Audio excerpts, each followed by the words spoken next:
in New Hampshire to benefit from when looking for training and jobs and internships and all of everything that comes along with workforce development. So we're going to go in order today. We're going to start with NHES and Sarah Morrissey. Then I'll hand it over to Sarah Sacco, and then I'll finish from there. So Sarah, why don't I hand the baton to you? Sounds good. Thanks, Gene. Okay. So good morning, everybody. I just want to echo Gene's thank you in terms of having us here today. I will preface by saying all three of us are very, very passionate about the work that we do. So I am hopeful that is transmitted over to you today. We have a ton of information. Between the three of us, as Gene said, there is a lot of information, a lot of best kept secrets, if you will. So my biggest recommendation to you today would be, if you do not capture everything, just know that you can reach out to any one of the three of us. And the great thing about our state and our workforce system is that no matter what door you go into, we will be able to point you in the right direction. I have quite a few programs that I'm going to list on my slides. Please know I usually try and keep my slides less wordy, but I wanted to put everything on there. I'm not going to go through everything, but I want you to have the information so that as we move forward, you can reach out if it's something that you were to need. So again, just please know a lot of information is there, but it is really meant for you to have as a tool to be able to follow up on. So can everyone see my slides? Okay. So as Gene mentioned, my name is Sarah Morrissey. I am the director of our Employment Service Bureau and Operations Unit at New Hampshire Employment Security. I actually just hit my full-time 15 years with the state. I started out in our Somersworth and Portsmouth, New Hampshire works offices, where I worked as an interviewer, assisting customers who were coming in either to look for work, identify training opportunities, or file for unemployment. And I worked my way up into the director role about 5 years ago. So right after COVID hit. So timing has always been a great thing on my part. So as I go through today, I'm going to do a quick overview of our agency in general. But then luckily, I get to be selfish and focus on the workforce programs that we handle throughout the agency. So New Hampshire Employment Security is made up of 3 different bureaus. Again, the one that I oversee is our Employment Service Bureau and Operations Bureau. This houses our workforce development programs, and I also oversee the New Hampshire Works offices on the day-to-day. I'll explain a little bit more about that as I move forward. We were often in the news following COVID for our Unemployment Compensation Bureau. So most people are familiar with the work that we do there, not always familiar that it is handled by our office. But with that, we do a lot of work to collect taxes from employers in the state of New Hampshire, to fund benefit payments to eligible individuals who are out of work through no fault of their own. When we have individuals who are filing for unemployment, my bureau and my staff work very closely with those individuals to help them identify training or get back to work as quickly as possible. Our third bureau, which if you are not connected with already, I highly recommend, because Gene, again, talking about best kept secrets, our Economic and Labor Market Information Bureau is one of them. They are a wealth of information regarding labor market information, statistics. We utilize all of their information when we are working with customers to make sure that we are identifying a path forward for them that puts them on a career path where there is growth.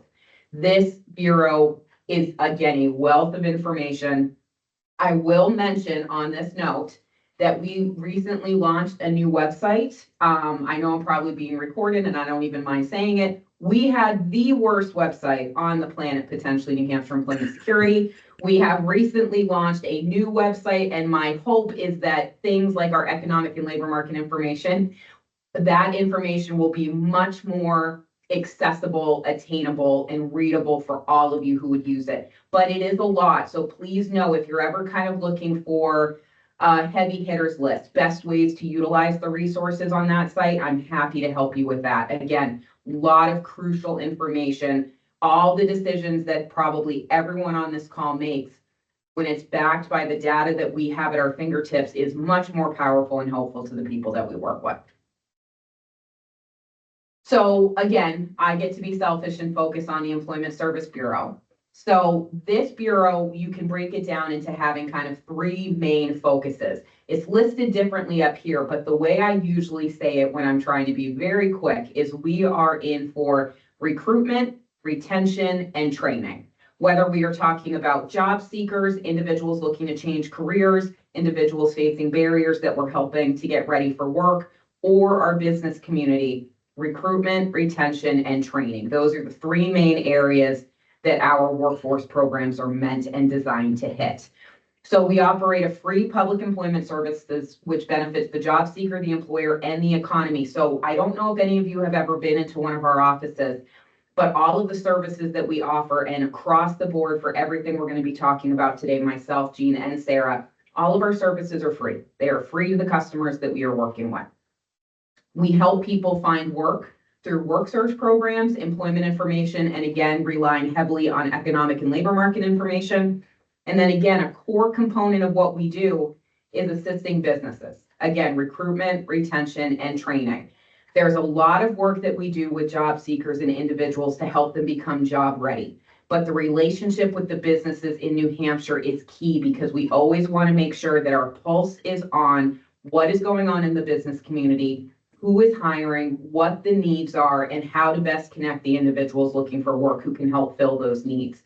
The crazy thing is, and we talk about this all the time in workforce, and I'm sure you talk about it as well, the jobs that are going to be in most demand in 5 years, many of them don't even exist at this point. So we heavily rely on keeping in touch with businesses to find out what those trends are so that we can assist people in real time. So in terms of accessing our services, and I swear this will hopefully be my last mention of COVID. COVID changed a lot, I think, for a lot of our programs. We have 12 physical brick and mortar locations throughout the state of New Hampshire. And I will tell you, for a small state, in theory, we have fantastic access across these 12 offices. The idea is that no matter where someone lives, the hope is that someone is easily able to access our services. So you'll see the 12 offices listed here, ranging everywhere from Berlin to I'm actually in Somersworth today. And then we were able to have 2 satellite offices that we've been having run for quite some time now. I'm very proud we're one of the only state offices as far up as Colebrook. So we have a constant presence there 5 days a week. And then we also have a location in Plymouth where we go 1 day a week. Again, these were identified based on needs in those areas. I mentioned the changes with COVID, something big to mention, and this was true for a lot of states. Prior to that time, most of our services were really provided in person. There was very limited virtual capacity. That has changed, of course, where all of our services that we provide, while I am old school and love people coming in to get connected with all the partners, we do offer our services virtually as well, so we are able to assist as many people as possible. So before I dive in a little bit more into our specific workforce programs, I would be remiss if I didn't take the opportunity to touch on the one-stop system that exists in the state as a whole. Gene mentioned this when he was doing the introduction for our talk today. It's something very pivotal to understand in our state and in all states that there is an infrastructure dedicated to workforce development services. This is something that exists in every state, but in every state it is different and it fits the needs of that particular state. So in New Hampshire, this workforce system that is run under the Workforce Innovation and Opportunity Act legislation passed at the federal level through Congress, it requires what's called a one-stop system or an American Job Center system to exist in every state. And the idea behind that is that there is a partnership of state agencies or community agencies working together towards the goal of addressing workforce development needs in that state. In New Hampshire, our system is called the New Hampshire Work System. Will help you find your future, as you'll see on the slide here. So this is a group of partner agencies who come together and who have common goals and a common mission and common practice to provide workforce services to both our business community and our job seeker community. So you'll see on here, I listed the partner agencies that are included: Employment Security. We have New Hampshire Vocational Rehabilitation, the Community College System of New Hampshire Adult Education, apprenticeships in New Hampshire. A lot of our apprenticeship programs in New Hampshire right now are handled and funded through the Community College System of New Hampshire. But apprenticeships, as many of us know, are for quite a long time now at the forefront of what administrations are trying to do. It is a great career path, and something that I know Sarah's talking later, something that her team has had incredible success with in New Hampshire. We have the Job Corps program. We have the Department of Business and Economic Affairs, Health and Human Services, of course, Jean, specifically focusing on the workforce development programs, and our community action agencies. So again, we are not a one size fits all, if you will. These partners are able to move quickly, adapt, and work together and partner to provide services to individuals that we are working with. And I mentioned that no wrong door. The idea behind a one-stop system, our New Hampshire Works offices, which are the same as our employment security offices, those 12 offices around the state, we host the New Hampshire Works system. There is no wrong door. If you access one of the partners listed on this screen, the idea is that no matter what you are looking for related to workforce, we will connect with each other and help you with the needs that you have. So I really recommend, if you have not, connect with your local New Hampshire Works office. I can help you make that connection. Jean or Sarah can as well. Great to get connected to the manager there. We do things like quarterly partner meetings where all of these partners here get together, but we always invite individuals from the community as well. It's a great way to get to know the players in the workforce development sphere. So like I said, my contact info will be at the end. Please still reach out to us. And yes, Christina, I see your question. Yes, it does. I know there was a lot in the news and there has been some uncertainty, but yes, as of right now, there is different plans at the federal level. We are waiting right now, actually, if a bill will be passed regarding HHS and labor. If not, the intent is there might be a continuing resolution, and it is included in that as far as I'm aware. Sarah, it might also be worth mentioning, if I may, Of because I course. know the Housing Council has a state plan that they Yes. utilize, and so do we. In our Oh, system, we have a state plan that is developed and that we implement and that we carry out. So I know that the housing group would be familiar with that terminology as well. yeah, it's good timing, Jean. I just submitted my updates yesterday. So talking about this one-stop system and all the partners. So every 4 years, U.S. Department of Labor requires states to submit their state plan, which in New Hampshire is a combined state plan with all of these partners involved. Essentially what it is it is laying out what our workforce development goals over the next 4 years are for the state and how all of these partners are going to work together to make that happen. It's a beast of a document. It's about 400 to 500 pages.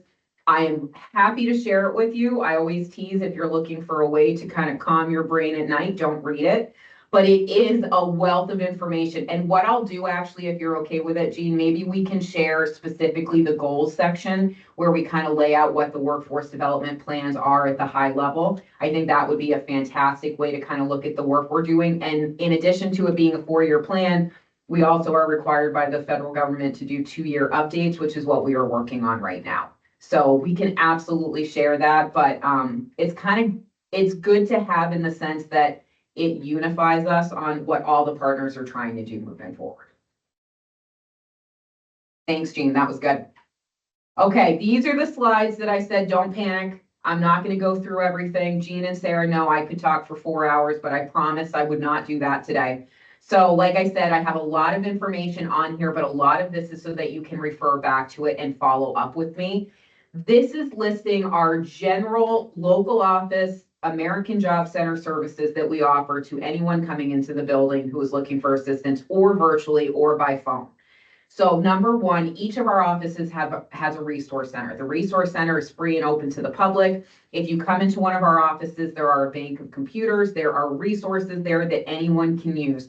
They're usually doing things related to job searching, resume writing, career exploration, looking at different trainings. They may be attending a job fair virtually through one of our computers, but all of that is open to the public.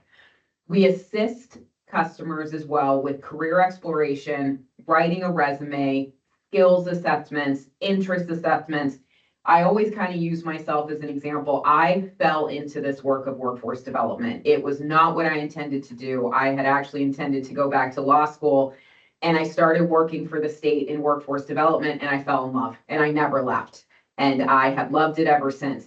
But I tease people that if I were to be looking for a new job today, I would not know what I want to do when I grow up.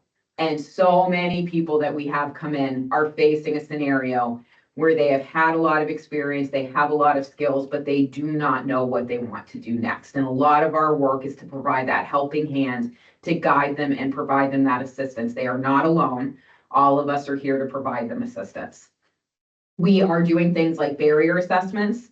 A lot of the individuals that we work with have barriers that could keep them from being successful in training or maintaining employment. You know, the ones that we always talk about, and of course, this group knows more than anyone, we always talk about housing, childcare, transportation. These are barriers that we are always looking at ways to assist our customers. We work with them on how to find and use labor market information. We also do this in one-on-one appointments. We kind of have a two-way street, if you will. There are customers who come in who want to utilize self-service. They are comfortable with what they are doing. They want to use our tools, but they don't necessarily need that one-on-one path assistance. There are others who come in and they are looking for that support as they go through this journey, and we provide that to them. And again, filing for unemployment insurance benefits is something that we do as well.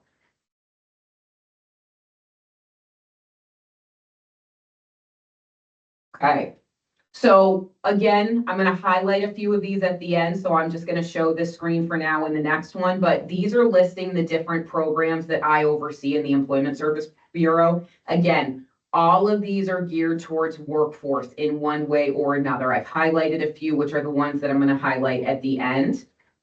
Again, this is so that you have them and can refer back to them. We have a lot of different programs. They range, again, from helping people with basic career services to case managing them for up to 2 years as we work through barriers and training and employment. So it runs the gamut depending on what is needed. But I want to highlight a few of them here. So one is our dislocated worker program. And I don't want to spend too much time on this because Sarah Sacco is actually going to talk about the adult program that she oversees, and they're very, very similar outside of who is eligible for those programs. But this program is a federally funded program that is designed to assist individuals who are out of work through no fault of their own. So this program matches up very well with the clientele that we are working with who are filing for unemployment, because again, individuals who are out of work through no fault of their own. We are by no means limited to working with that crowd, but it is a big portion of the population that we assist. Work Now New Hampshire. This is a unique program. This is actually a state-funded program. It is funded through quarterly unemployment taxes. A portion of that is pulled aside to fund this program. This came about in 2020. I mentioned timing earlier. This program is designed to work with individuals who are on SNAP, TANF, or Medicaid. Those are the only things that you need to qualify. You need to be a recipient of SNAP, TANF, Medicaid, or expanded Medicaid. That's it. You can be working part-time. That is all you need in order to qualify. We then work with those individuals to provide intensive career services. And we work with them to first address any barriers that they have to training and entering and maintaining employment. Then we can provide services of up to $6,500 for training, $1,500 for supportive services, things like supplies, uniforms, fees, $160 a month for transportation reimbursement for up to 6 months. So that could be driving back and forth to training, driving back and forth to work, to job interviews, anything employment related. And then we have a on-the-job training component as well, where if the individual finds employment with a business, we are able to reimburse the business up to $5,500 for the first 6 months that they are working. Those numbers, those figures are very similar to our dislocated worker program. $6,500 for training. I'm sorry, I never lose my voice, and of course, now's the time. But the great thing with all the programs that we're going to talk about, myself, Sarah, Jean, and the ones that are listed up here, many times we can co-enroll in braid funding. So we have individuals who are eligible for multiple programs, and that allows them to have potential access to greater funds to get into a training that will put them into a high demand career. In everything that we do, we are not looking at just placing someone into a high demand career, but we want to put them on a path with upward mobility for higher earnings, more work potential, learning new skills. It's the core of everything that we do. I'm sorry. I'm grabbing my tea, because this is my last slide and I refuse to give up. So our Work Invest New Hampshire program is geared more towards the business community, but this is another one that I think is such a hidden gem in the state. Work Invest came over to us in 2020. Previously, it was called the Job Training Fund, so some of you might recognize that name. The Work Invest New Hampshire program is for businesses. So when a business is training their incumbent staff, their existing staff, this program allows them to put in for a reimbursement of 50% of the costs associated with that training of those staff. They submit a 4-page application, that is it, where we ask them to identify, of course, who they are, what they do, what training they are looking to do with their staff. If approved, and it does have to be approved prior to the training starting, at the completion of the training, they submit a 1-page form to us in proof of payment, and we reimburse them for 50% of the cost of whatever training they invested in. It is a huge benefit to the employers in New Hampshire to utilize this program, because I'm going to be honest with you. I've yet to meet an employer yet in New Hampshire who isn't investing money into training their staff. Now, this could be sending people to an outside training vendor, or this could be internal training that they are doing. Say they have someone kind of doing the train the trainer model. They have someone providing training to their staff. That is something that can be utilized through this program as well. That 50% reimbursement, we issue a check to them. They use it as they will. We always hope and encourage them to put it back into benefits for the employees, further training, but it is up to the business to utilize those funds as they see fit. Up to $70,000 of reimbursement, my team can approve. Anything over $70,000 does require us to go to governor and council, but that has only happened about 2 or 3 times in the 5 years that we've had the program. Christina, $70,000 per year per business. So what we do is we often have businesses who plan out their entire year of training, and they may include 25 different trainings that they're going to send different staff to throughout the year. They can put that all on one application. They estimate the number of employees that will go. We're actually only going to be reimbursed for half of the actual cost. So if they over project, that's okay. And then yes, up to $70,000 total for that training. Doesn't have to go before governor and council. I cannot stress enough how much of a benefit this is for employers who are all spending money on training. It is absolutely necessary, and I'm sure you hear it all the time. Businesses have a lot of training and a lot of time that they invest in their staff. Last 2 things I want to mention, and then I'm going to pass it over. We have our New Hampshire Works Job Match system. This is the state tool that allows businesses to post job openings and individuals to register and look for work. They can build resumes, they can build virtual recruiters, which essentially does a job search for them while they sleep. Based on what type of work you're looking for, it scours the system and sends alerts. This is the tool that the partners use as their job board, essentially. And then I just want to mention as well, we have in-person and virtual job fairs. Our agency is the job fair gurus, if you will, for the state. They are very, very popular. They are very successful. We went to virtual as a result of COVID, but we have brought back in-person events, which I'm very, very excited for. It's a great opportunity to talk to businesses, talk to individuals who are looking for work, and just connect with the different partners and community services that exist. So if you'd like, I can follow up with Jean after and certainly share the link for where you can find all of the information on those events. But with that said, I think I went 5 minutes over my intended time. So Sarah and Jean, I apologize, but here is my contact information. Please do not hesitate to follow up with me. Like I said, we are all very passionate about the work that we do. We genuinely want you to follow up and utilize any of the information that we can provide. So I thank you again for allowing me to present, and I look forward to talking with any of you in the future about the work that we do. Thank you.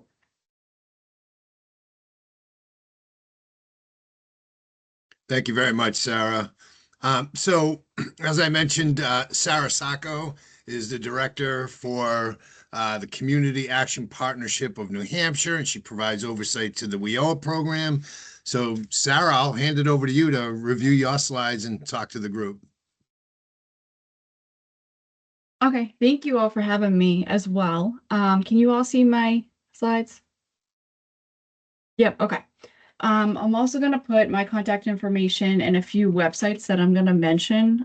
All of our information is going to be on CAPR's website, but I put it in the chat, my contact information, CAPR's actual website, which is Community Action Partnership at Hillsborough and Rockingham, and the different programs I'm going to kind of go over today.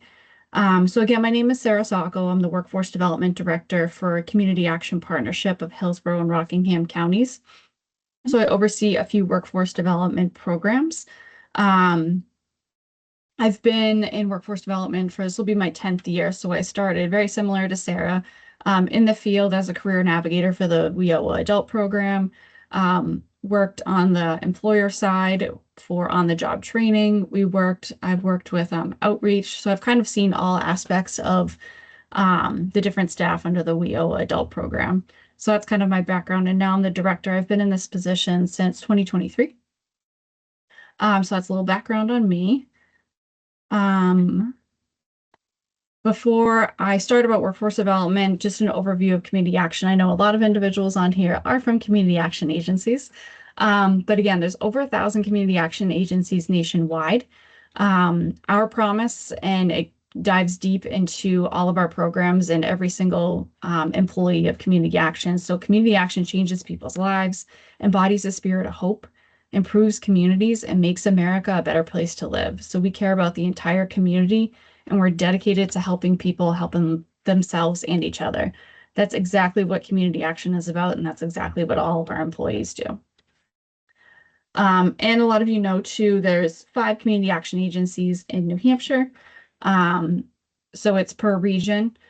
North Country is Tri-County, Belknap-Merrimack is Belknap-Merrimack, and then Southwest Community Services is by Keene and Claremont.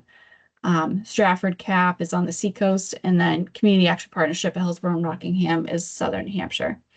Again, if you don't know your local community action agency, you can go to capnh.org. You can either scan the QR code or go to capnh.org.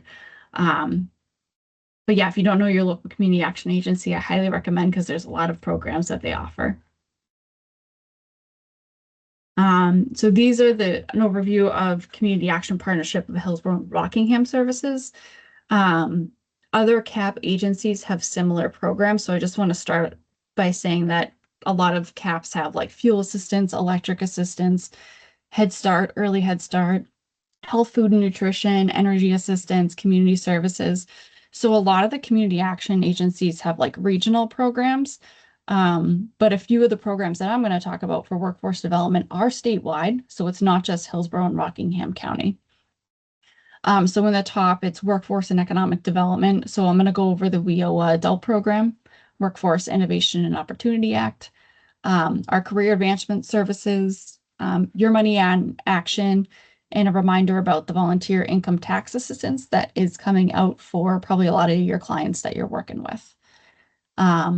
And again, every community action has child development. So like Head Start, early Head Start, childcare services, Childcare Aware is huge too. Just wanted to point that out. It's a statewide program. If you or your clients are looking for childcare, Childcare Aware is a good resource to find childcare centers within like 10 miles from your house or 10 miles from your work. Capper also has education services. So we do have English for New Americans. We have a scholarship for early childhood education, and we have an apprenticeship program for early childhood education. And again, we have health, food, and nutrition like WIC and access to food pantries. And of course, energy assistance, so fuel, electric, and weatherization. And then different community services like homelessness prevention, supportive housing, RSVP. I mean, other community actions have similar programs as well. So that's an overview of CAPR's services. So I'm going to dive into a few of our programs. So I mentioned Career Advancement Services is one program. This is mostly federal and some state, but it's the goal of Career Advancement Services is to end dependency on public assistance by promoting that job prep and employment. So the purpose is obtaining career advancement support services and opportunities that will assist individuals in achieving that upward economic mobility. And again, ultimately mitigating the cliff effect and reducing the need for public assistance. So this is a newer program. We're contracted with New Hampshire Department of Health and Human Services, Division of Economic Stability, and it was established in like March of 2024. So Career Advancement Services, it is regional.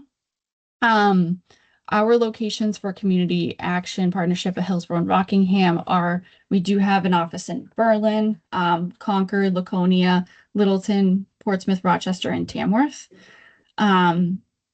Eligibility for this particular program, they have to be either current, transitioning, or former NHEP or a TANF participant. So if you're not familiar with TANF, TANF is Temporary Assistance for Needy Families. It's cash assistance.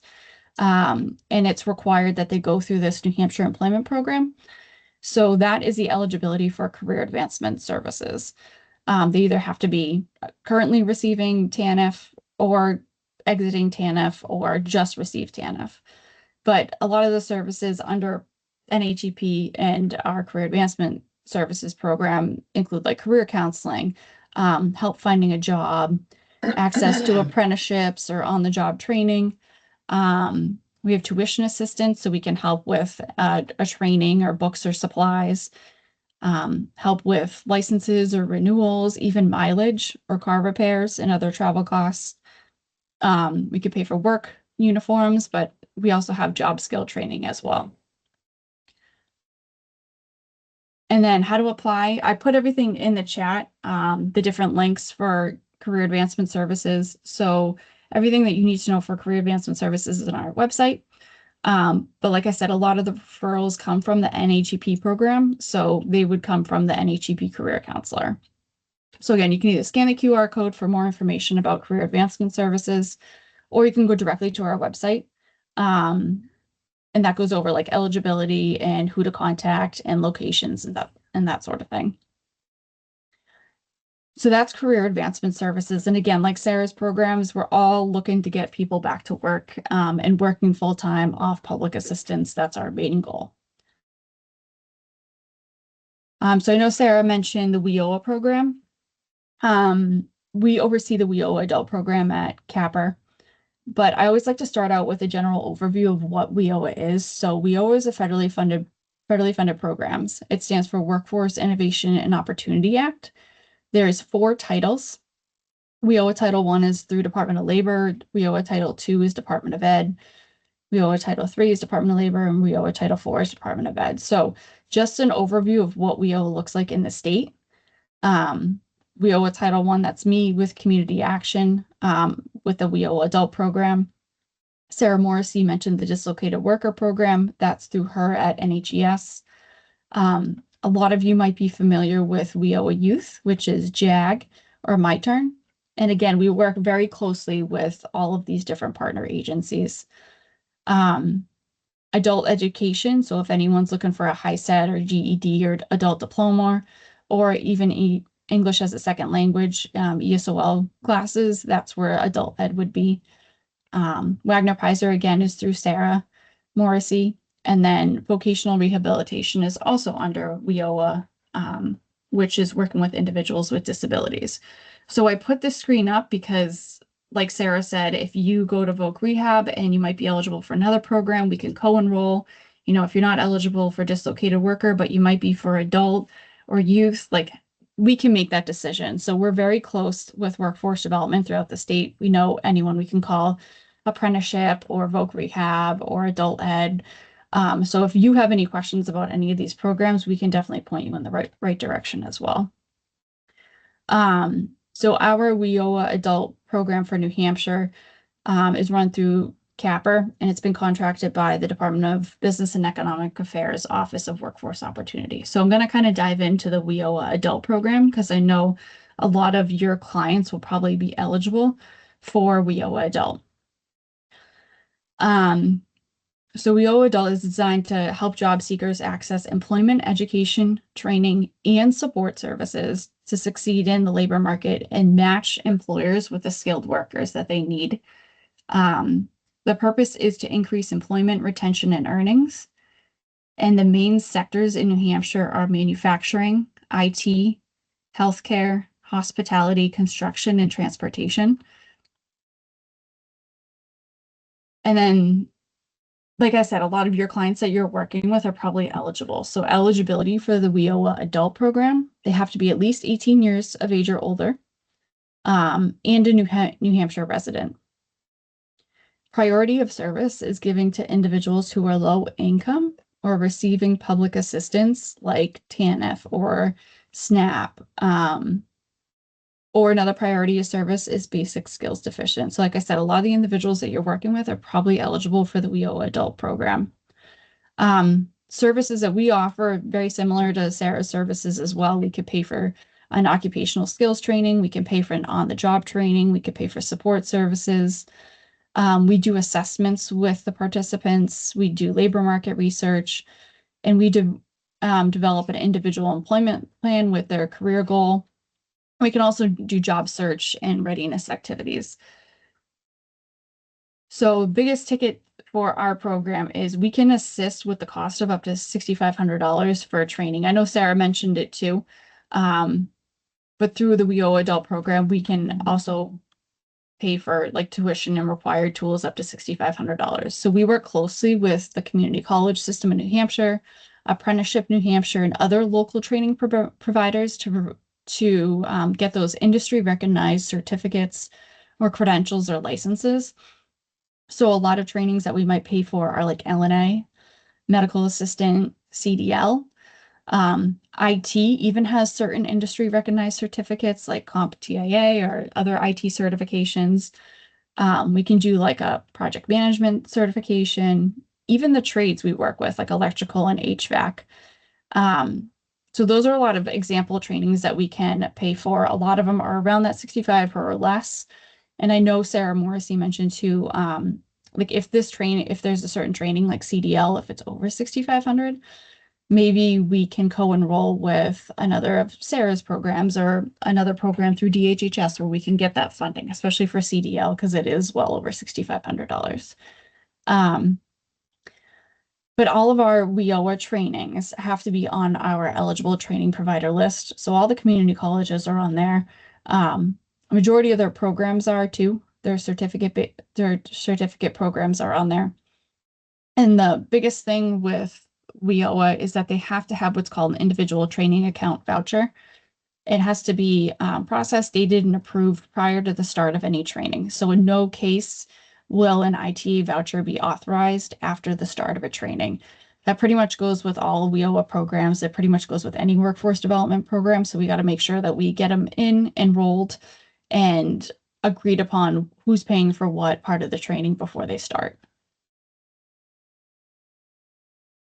And then we also offer support services. So like Sarah mentioned in her programs too, she's got $6,500 for training and required tools. We have an additional $1,500 to help them while they're in training. So they might need transportation to and from a classroom. car repair or car inspection we can pay for, like a one-time cell phone bill or utility bill, or even rent, even childcare too. So we have up to that $1,500. However, we work very closely with a lot of partner agencies, so we want to utilize as much funding as possible. If someone comes to me for a WIOA adult and they have a utility bill that's they're overdue on, we want to make sure that they go through fuel assistance first. Because if fuel assistance can pay first, say it's $1,000, if fuel assistance can pay, that opens them up to our funding too, to pay for transportation or a cell phone bill or something that we can help out with. So we try to maximize as much funding as possible for the participant and make sure that like we're helping each other out. So like I said, we can utilize other CAP programs or other agencies as well, to help alleviate the support service cost.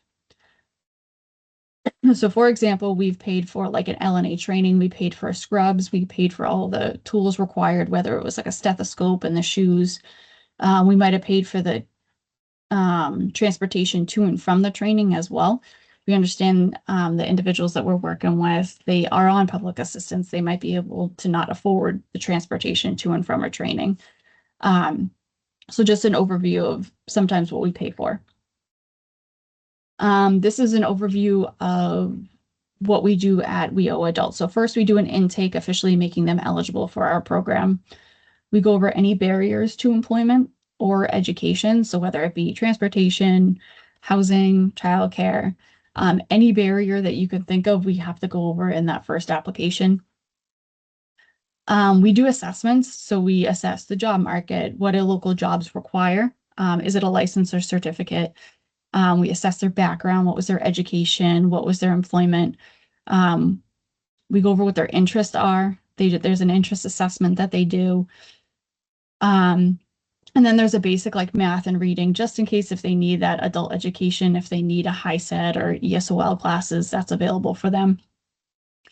And then from there, we develop an individual employment plan. So what is their career goal? Maybe it's LNA and the steps to get them there. So obviously you need that license. We need to find a school that's on our approved website. And then we put them through training. And again, we can pay for the training. We can pay for the LNA, the scrubs. While in training, if they need support services like transportation or those one-time payments, we can help with that. And then the goal of all our workforce development programs is full-time employment. We want them to be off public assistance, working full-time, being self-sufficient, getting health insurance, that sort of thing. So that's our main goal. And once they are employed, they exit our program and we just follow up with them for a year quarterly, just to see how they're doing. Like if there's any other barriers that come up, how do I work with my manager on this, or how do I ask for a raise, or how, anything else that comes up while in follow-up, we can help them. Even, if they get that raise or they get a promotion and that's exactly what we're looking for in our program. We want to see that progress. So this is the WIOA Adult program. How to apply, again, I put it in the chat. You can go to our website, caphr.org, and click on WIOA. We also have an email, training opportunities at caphr.org. And again, this WIOA Adult program is statewide, so we're all over. We have career navigators that are located in those New Hampshire Works offices that Sarah Morrissey was talking about. So like I said, a lot of the individuals that you're working with are probably eligible for our program. So if you are working with someone and they need help with job search, or they might, they don't know what they want to do. That's the $1 million question that Sarah was saying. What do you want to do when you grow up? We talk with people from 18 years old to 60 years old. What do you want to do when you grow up? So we're here to help them find that. So those are the two workforce development programs, the Career Advancement Services and WIOA Adult. Your Money in Action is another one through CAPR. So any client that's under community CAPR, whether it's WIOA Adult, Career Advancement Services, fuel assistance, they're all eligible for Your Money in Action, which is a financial literacy program. So there's that service as well. So they help them with bills or food, income, transportation, housing. And like I said, any capper client is able to enroll in this program. So that's why I said it's kind of like statewide as well. So these are our capper locations. We just had an opportunity center in Manchester. If you have not had a chance and you are in Manchester at 130 Silver, I highly recommend checking it out. Same with Derry. We're just completing that one too, with a brand new opportunity center for clients in Derry. But we also have we have field offices and resource centers. But yeah, those are the locations that Capper has. And again, everything's on our website. Eligibility, who to contact, anything like that. And then this is the last slide I have. So if you want more information, you can go to our website. My contact information is here as well. Again, I can't reiterate as much. I work very closely with Jean and Sarah and all those other workforce development programs. So if you come to Jean, he can always refer over to us. Same both ways. We work very closely together throughout the state. But I know it's a lot in a little bit of amount of time. Did anyone have any questions?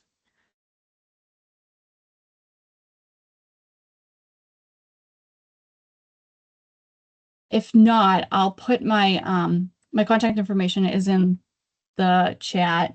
Again, more information about the programs is in there as well. Feel free to reach out if I could be of assistance. And again, I look forward to working with you guys because I think this is a great connection just in this meeting itself. So I'm sure I'll be seeing a lot more of you guys in the future. Thank you. Thank you so much, Sarah. So as you can all see, I mean, a tremendous amount of services through both of those agencies. Before I get going and talking a little bit about some of the TANF programs that you've been hearing about in NHEP, you know, I myself have been with the Department of Health and Human Services for over 20 years now. I am the workforce administrator for the Division of Economic Stability. And within the division, there are 4 different bureaus. My bureau is the Bureau of Employment Supports, and I'm the administrator of that bureau. You know, and day in and day out, working with our TANF program here in New Hampshire, we see lots and lots of hardships, lots of individuals living in generational poverty, lots of individuals experiencing toxic stress related to all of the barriers that we talk about: housing, transportation, childcare. And in many instances, when working with individuals, I've got to see it over the years, and I'm sure that all of you have too. When somebody is unhoused, probably one of the last things they're thinking about doing is maybe getting a job. They're probably more focused on, okay, where am I going to sleep tonight? Where are my kids going to be? I'm unsure. And the reason why I bring this up is that the programs that Sarah just talked about and that I'm going to talk about literally help the most vulnerable populations step by step with getting back into the labor market. What I'm getting at is it's possible.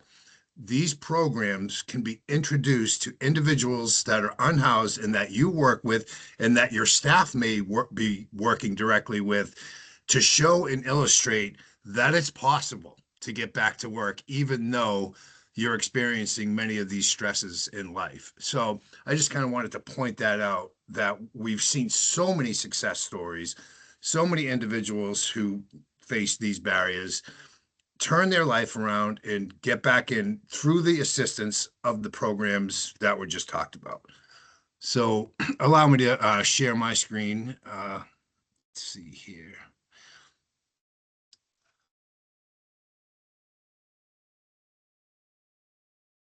Stuff from the beginning. Can everybody see that?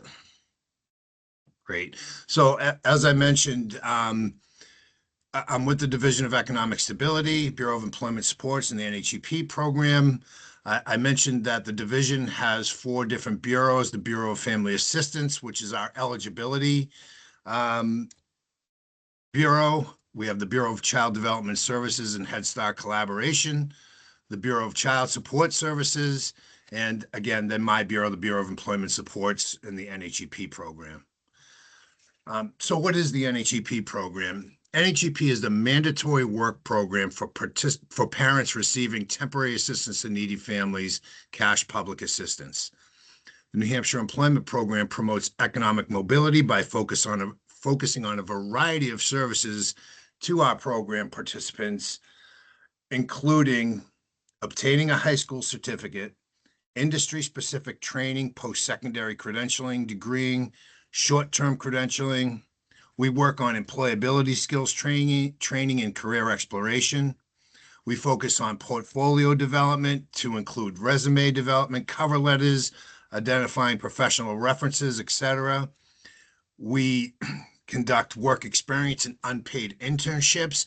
In many instances, somebody who's been out of the labor market for quite a bit of time, or maybe somebody who's experienced a barrier such as being unhoused, maybe they're not quite ready to get right into the labor market, but through doing some internships or unpaid internships, they can begin to get acclimated to the labor market and obtain references and gain work skills to do that. And we do this on several occasions with our TANF participants to get them acclimated to going back into work. On the job training and apprenticeship, you heard a little bit about that from Sarah and Sarah. And then our ultimate goal is direct career ladder employment. We have in our NHEP program, which is a statewide program, we have NHEP career counselors that each participant that we serve is assigned an NHEP career counselor who works directly with our TANF participants to do a host of things. As I mentioned, again, somebody who we're working for the first time, or maybe more than the first time, they need to get an understanding that there is a pathway to getting into training and, more importantly, getting back into work. So our career counselors utilize identified assessment tools to gather baseline information on participants' current skill level, their strengths, their areas of need. We work with our participants to identify goals and develop individualized employment plans. We understand that no one person is alike. So when we're developing our employment plans, we're really methodical in our approach to what does each person really need in order to get to where they want to be. So that is a plan that is worked on with an individual over time, and it's a living plan that we ensure is updated constantly, and we're working on with our participants. Much like Sarah and Sarah's program, providing all workforce development services, we work with employers and community-based organizations to generate opportunities for our participants. We focus heavily on mitigating obstacles to employment and removing barriers to employment. Provide sound case management services to ensure continuity of services and benefits, and then ultimately promoting upward economic ability that leads to self-sufficiency. Sarah mentioned this. I don't want to reinvent the wheel, but our agency workforce partners with our New Hampshire employment program, they're vital to our success.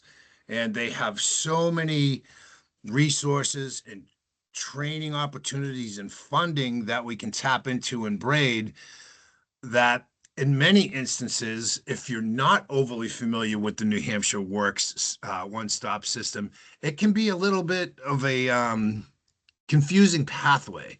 But letting your staff know that there are these agencies out there and representatives that can guide them one way or another is crucial to the success of the individuals that they may be working directly with. So, you know, Sarah talked about WIOA, NHES, certainly all the things that Sarah mentioned, vocational rehabilitation, Department of Education, DOL. We work with all of these, the community college system. You know, there's so many different funding streams in the state that when working with specific populations, it's hard to get an understanding of what funds can help different populations. But certainly our NHEP career counselors can, if somebody has a diagnosed disability, we know they're trained that they can go to vocational rehabilitation and get additional supports through that program. So it's really about navigating where the funding streams are to help specific populations achieve goals. Um, our Bureau, the Bureau of Employment Supports, we're proud to say that we have two contractors. Sarah's one of our contractors through the Community Action Program in Capper. They provide statewide job development and post-TANF services. Sarah talked a little bit about that. We work very closely with our contractors. They work directly with our TANF participants to complement the work that our NHEP career counselors do, because they're the experts in working with employers and developing unpaid internships and creating on-the-job training situations and work experiences. So again, any individual that is funneled into our TANF program has the benefit of working with our contract experts to help in these areas. So again, we're very proud to be partners with Sarah's program. You keep hearing a lot about employment and training services and ETS services and funding to support individuals to remove obstacles to employment. The NHEP program, we can help with a variety of different ETS services, from auto repairs to education and training, tuition reimbursement. The list goes on and on.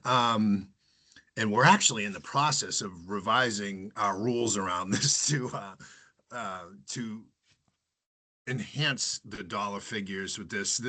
These ETS service amounts here that I'm listing haven't changed since 1999. And we're inching closer to rewriting our rules, and we've put more money in our budget to address that need. So we're excited about that as well too. So lots of support services here in NHEP. How to apply for services? The best way to do is to go through the HHS website, which we call it our New Hampshire Easy site.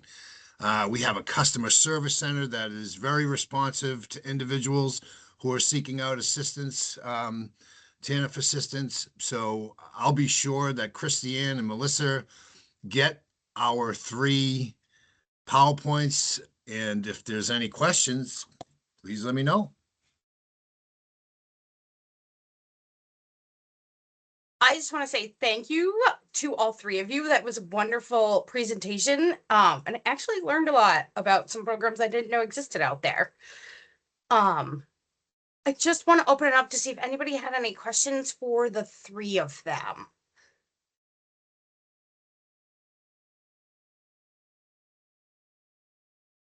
I'm not seeing anything off the top of my head, but I do really appreciate all of you taking time out of your day to present this information to our very large membership, because there's a lot of you here today. Yeah, that is a big membership. Yeah. So.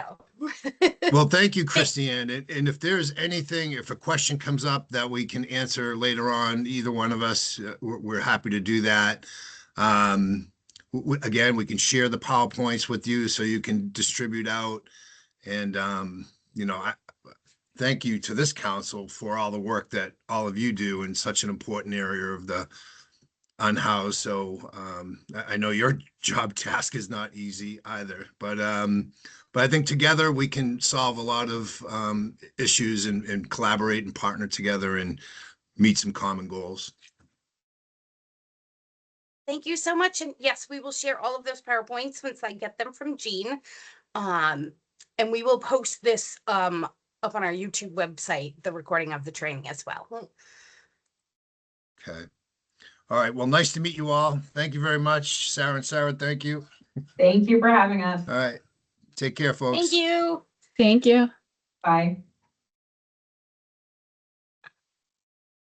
So moving along, Megan, are you here from ICA? I think I saw you. I am.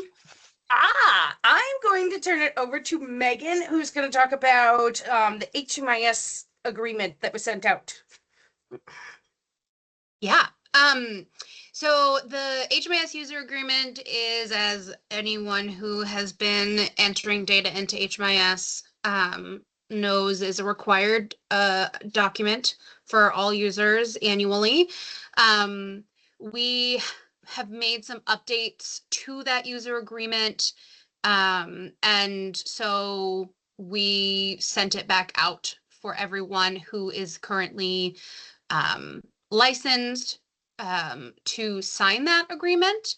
One of the big updates is we added language in one of the things that users have to agree to is they agree to not send HMIS data. So whether that be aggregated or client level data to anyone that is not licensed in HMIS. We felt we needed to have this spelled out because that is something that you are not allowed to do. But we thought maybe we should have it spelled out. There's a couple of other ones on there. That one is a very big one that was added. I also want to say that if we find that this is happening, the license that that person holds will be revoked and it will not be given back. And then that user will be banned from HMIS in New Hampshire and in Vermont because those are the systems that I manage, even if they move to a new agency. Client level data is not to be shared outside of HMIS unless the client has given explicit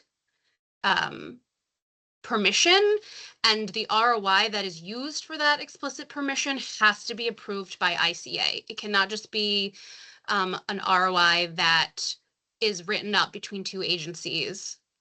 It has to be the approved ROI from ICA. And so we just want to make sure that people are aware of that, because in this day and age, we are hearing from all over the country requests for information and data in HMIS, and we want to protect our clients and our participants. I should say our participants is a much better word. Data as best we can. So we're just making sure that we are covering all bases with this. And I am open to any questions. If you don't have any now, you can send them to the help desk. We are happy to help. Hi, Megan. My name is Christina Shepard. I'm a housing navigator with New Hampshire Healthy Families. I don't enter any data into HMIS, but I attend all of the coordinated entry meetings. So when I have private releases with my members, do I still need your permission? So coordinated entry has its own agreement. There's the partnership agreement, and then there's an ROI. So in those, that was specifically created for that particular kind of meeting, and for coordinated entry. So that's fine. Because you kind of have to talk about that. Otherwise, right. And I just wanted to make sure, because I don't enter in HMIS, I wasn't sure if I had to like send certain releases or whatever, but since I do not have to. Is that correct?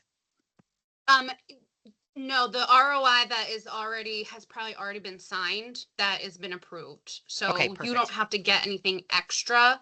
If they've been enrolled in coordinated entry, the ROI should have already been signed. Thank you. And we do like when people use their aggregated data. So if you are getting requests for aggregated data, you should come to ICA and talk to us about all of that kind of stuff, like who's making the request, what are they going to use it for, all of that kind of stuff. And we can help you, one, get the correct aggregated data that you are needing, and then explain where, how it's pulled, what it looks like, all that kind of stuff. Because then we can help you get what you need, and two, it doesn't come back to be like, we don't want to have to put out any fires. We've had to do that a couple of times in the past year or two, and it's confusing to everyone involved. So just if you get a request for any sort of data from HMIS, come to ICA and we will help you with it. I saw a hand. It's Connor. You answered my question. Okay. Yeah, so we're just making sure that one, no one is violating any federal requirements for the HMIS, because there is 16 plus federal pages of regulations on HMIS, and we also want to make sure that we are protecting all of the participants in HMIS's data as best we can. So yeah, reach out to ICA. We are happy to talk through what is needed, what is being asked, all of those things. We do it all the time.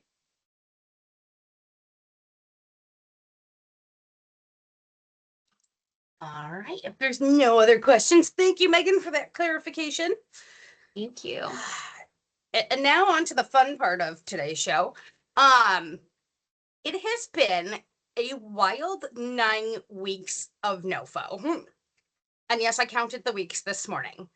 So I wanted to give all of you kind of a synopsis, but first I want to say thank you to all of us as we have been navigating what has turned into the weirdest NOFO I have ever done in my life. Because it's kind of been start, stop, start, stop.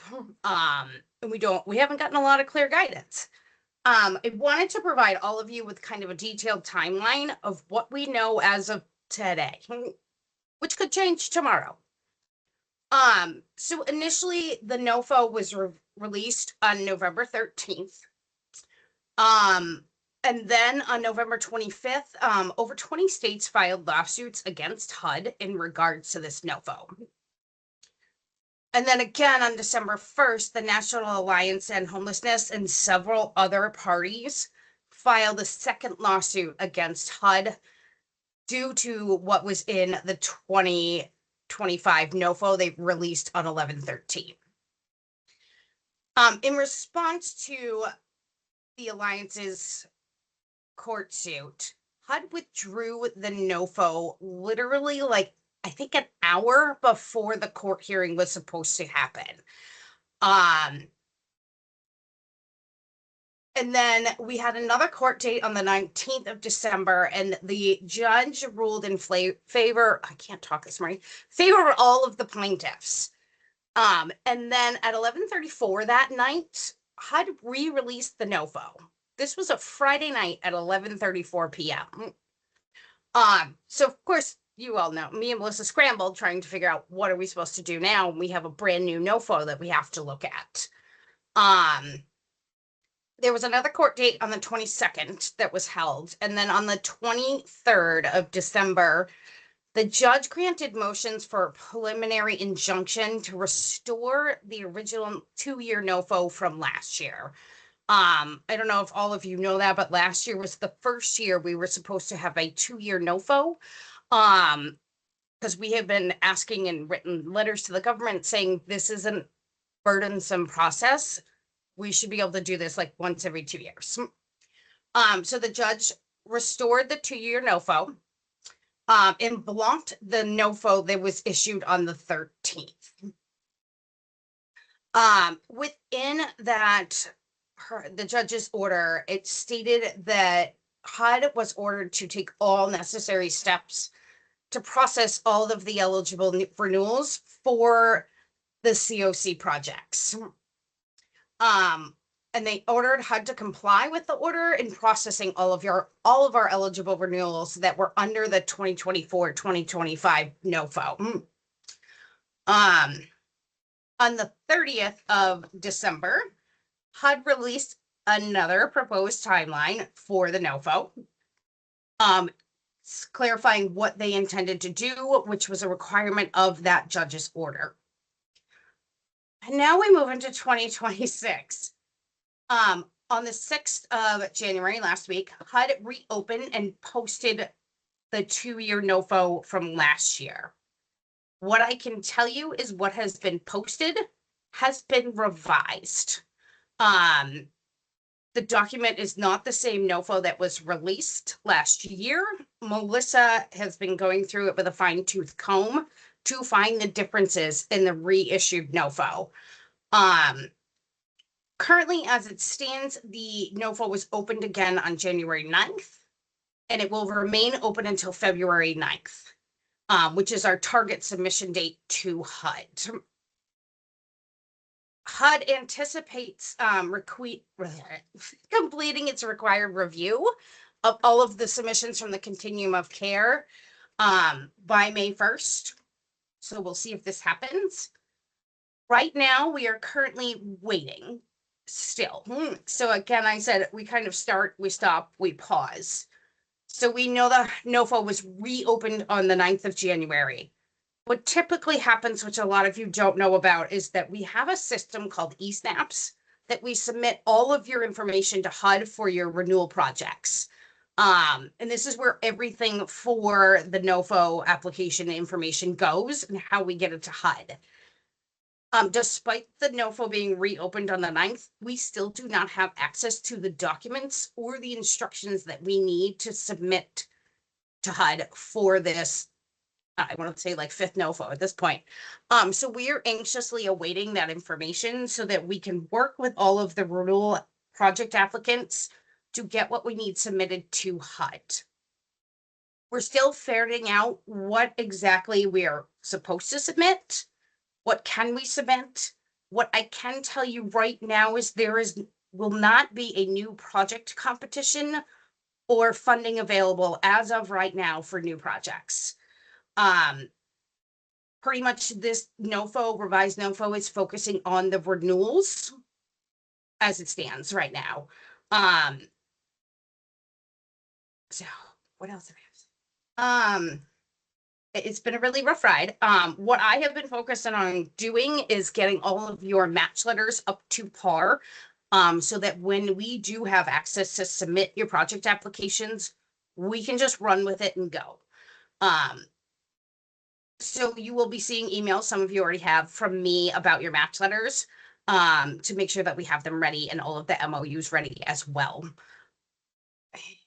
I think that's all I have. It changes on a daily basis. The staff will tell you they often hear me and Melissa debating back and forth on what actually HUD meant when they wrote what they wrote. Trying to figure that out and make sure that we're complying with all of the changes that HUD has issued and making sure we're meeting their requirements to ensure that we get all of our renewal funding. I know that was fast and furious.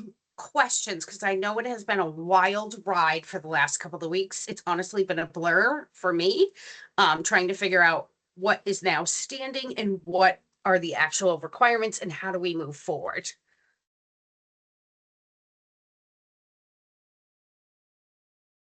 So I don't know if anyone has any questions about the NOFO. We will continue to update you as we find out more and more information. Melissa and I daily check to see if anything else has been posted by HUD so that we can get this going. Because again, everything needs to be completed by the 9th of February. So we are on a ticking time clock, without being able to get everything in. Christy, can I ask, relative to new projects, I think you intimated that it's projected perhaps with the next NOFO for next year, hopefully not another NOFO for this year, but is that is that somewhat firm, or is that still wild guess? Like we really just don't know. So as far as we know, there will not be a new project application for the 2024-25 NOFO, which is what's happening right now. What I will tell you is HUD in previous years set deadlines of when they were going to release NOFOs and information. And tomorrow is actually supposed to be the opening day for the FY 2026 NOFO. So there will most likely be another NOFO this year for 2026. We are going to, once we get this NOFO completed, we are going to deep dive into the other 2 NOFOs that were released to see what we can do to start planning for that. And we do not have a time frame. Again, in years past, typically the NOFO was released around 4th of July. It's been a crazy wild ride this year. And we don't know what's going to happen with 2026's NOFO with it being so close to the one we're doing right now. Hopefully there is a money allotted for new projects in the 2026 NOFO.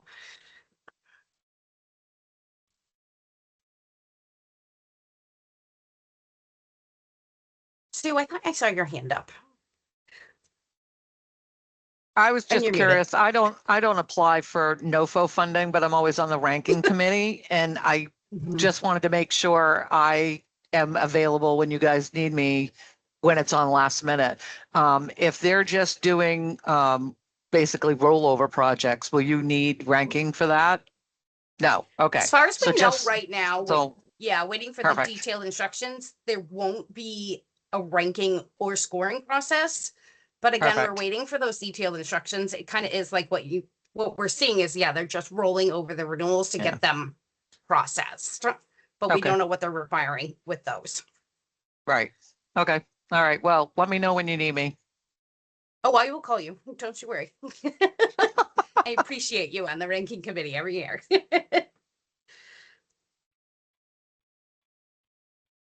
Anyone else have any other questions?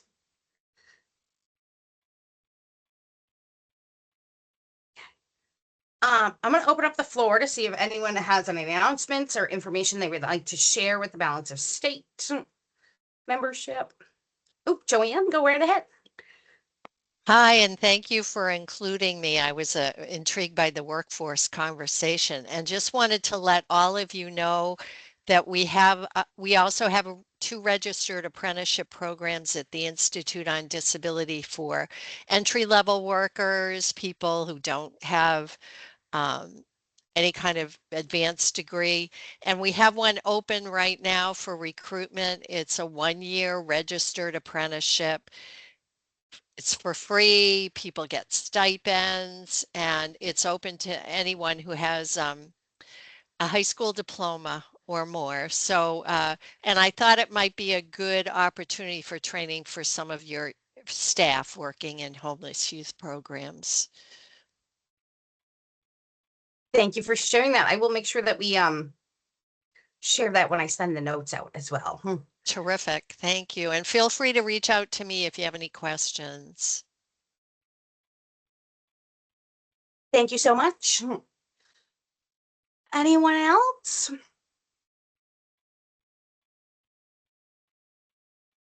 Jennifer. Hi, good morning, everybody. It's Jen from the New Hampshire Coalition to End Homelessness. So hopefully people have seen that we released our 2025 edition of the State of Homelessness in New Hampshire report back in December. We do have printed copies now that came to us from the printers right before Christmas. And so if anybody's interested in having a copy of that mailed to them, you can put this in the chat. You could just email us at info@nhceh.org, and we will send a copy out for you. Thanks. Thank you. Send that link out. Anyone else have any other updates?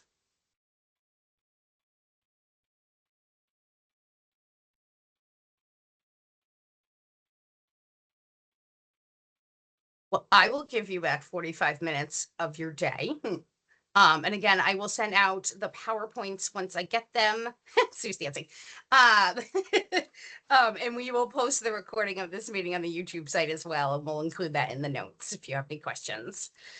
All right. Thank you so much. It was good to see all of you. And we will see you again in March. Thanks, Christine. Have a great Thanks, day, everyone. guys. Bye. Bye. Bye.